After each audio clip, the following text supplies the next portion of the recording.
All right, joining us now to discuss all of this is Texas Congressman and member of the House Ways and Means Committee, Representative Jodey Arrington. Congressman, thanks for joining us.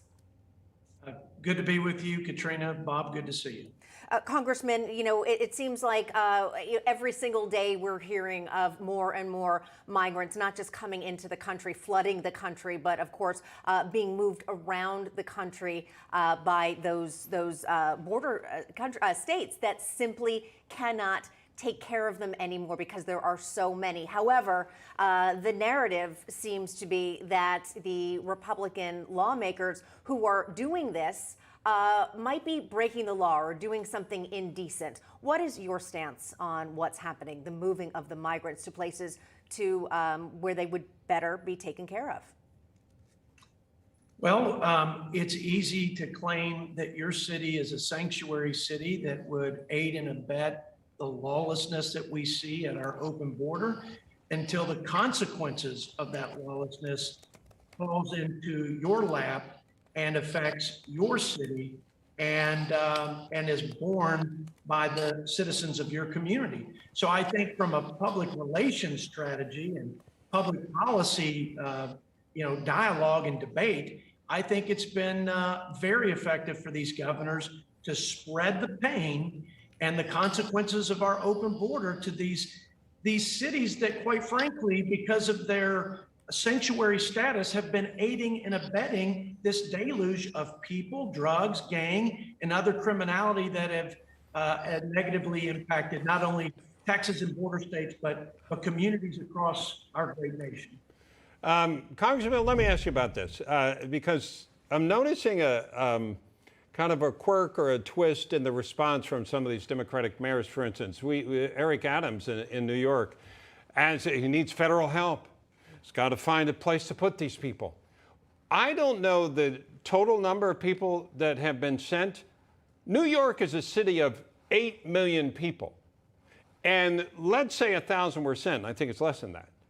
It almost looks like this could be used as a tool for them to go to the federal government to ask for more money or more help, when the fact is they should be able to incorporate this into a well-run city. But when it's a poorly run city, they can use it as an excuse. Well, I think that's certainly a tack that will be taken, no doubt, by some of these mayors in the large Democrat-run cities that have had problems far before. Yeah, way beyond that, just to get the point.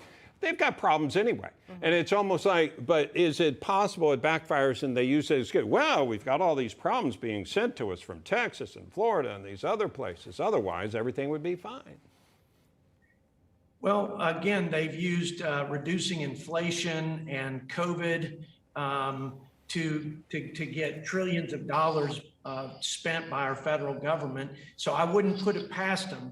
But if you think about this, they're only receiving hundreds of people and they're coming unglued. Right. And these sanctuary cities, and they're decrying there's a crisis, and they're asking for federal assistance, and they're declaring an emergency. And for the last 2 years, we've had hundreds of thousands of people across one sector, Del Rio sector in Texas, one sector.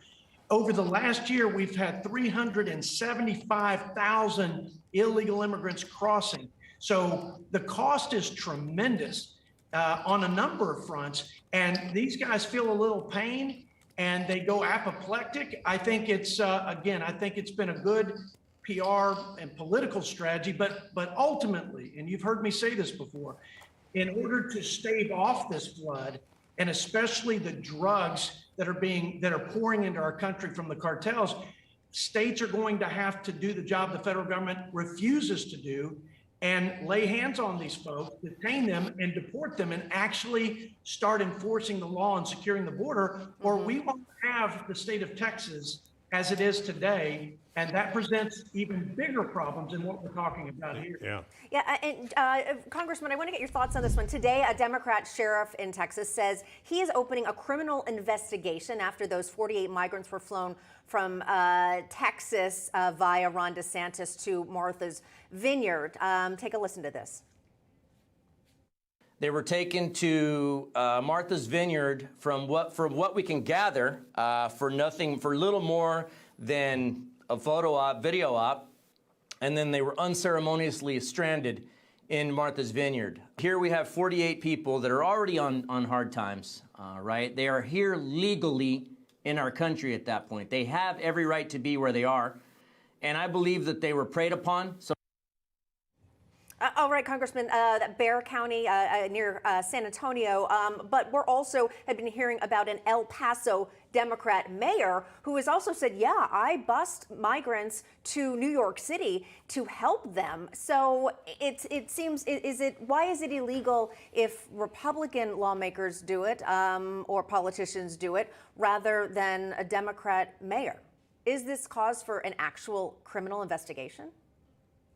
No, this is the cheapest of political stunts. It's obviously hypocritical, and I think the American people will see right through it.